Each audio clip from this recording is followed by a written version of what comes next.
আসসালামু আলাইকুম। বাংলার প্রাচীন রাজধানী সোনারগাঁওয়ের বুকে দাঁড়িয়ে আছে শত শত বছরের ইতিহাস আর ঐতিহ্যের এক অপূর্ব নিদর্শন, ঐতিহাসিক গোয়ালদি মসজিদ। সুলতানি আমলের এই স্থাপত্যটি আমাদের প্রাচীন শিল্পকলার এক অনন্য নিদর্শন।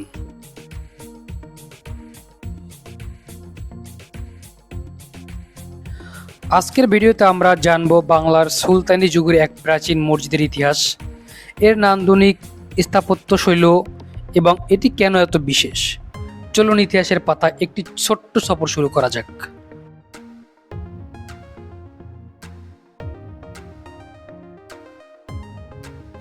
এই গোয়ালদি মসজিদটির ইতিহাস প্রায় 550 বছরের পুরনো।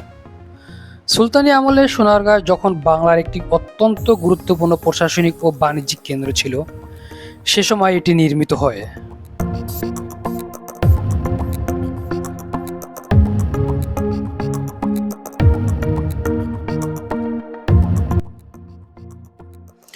পনেরো শতক সুলতানি আমল। ইতিহাসবিদদের মতে সুলতান আলাউদ্দিন হোসেন শাহের শাসন আমলে এটি নির্মিত হয়েছিল। মোল্লা ইজাজ বা সুলতানের এক উচ্চপদস্থ কর্মকর্তা, স্থানীয় কোনো অভিজাত ব্যক্তি এটি নির্মাণ করেছিলেন বলে ধারণা করা হয়। নারায়ণগঞ্জ জেলার সোনারগাঁও উপজেলার গোয়ালদি নামক গ্রামে এর অবস্থান।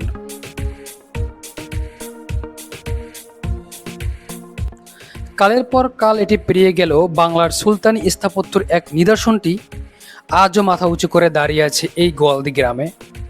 প্রত্নতত্ত্ব অধিদপ্তর পরবর্তীতে এর সংস্কার কাজ করে এটি এখনো রক্ষা করেছে।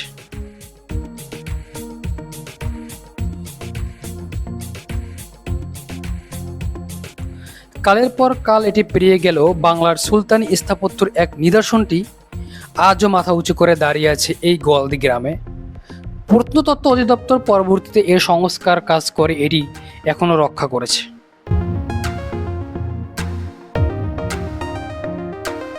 এই গোয়ালদি মসজিদের অন্যতম আকর্ষণ হলো এর এক গম্বুজ, দেয়ালের গঠন এবং অলঙ্কার। শত শত বছর পেরিয়ে গেলেও স্থাপনাটির ঐতিহাসিক সৌন্দর্য আজও দর্শনার্থীদের আকর্ষিত করে। ভাবতে অবাক লাগে, আজ থেকে কয়েকশো বছর আগে যখন আধুনিক কোনো প্রযুক্তি ছিল না, তখনকার কারিগররা কি অসাধারণ দক্ষতার সঙ্গে এমন স্থাপনা তৈরি করেছিলেন।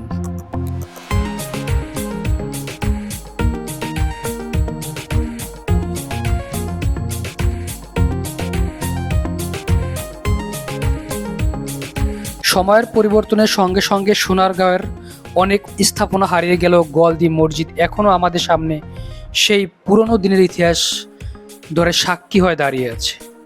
এই মসজিদের দিকে তাকালে শুধু একটি ভবন দেখা যায় না, দেখা যায় বাংলার সুলতানি আমলের ইতিহাস, স্থাপত্য এবং মানুষের জীবনযাত্রার একটি অংশ।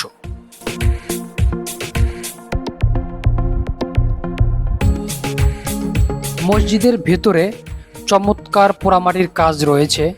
প্রাচীন বাংলার শিল্পীরা কিভাবে ইটের গায়ে এই সূক্ষ্ম শিল্পকর্ম ফুটিয়ে তুলেছিলেন তা না দেখলে আসলে বিশ্বাস করা যায় না।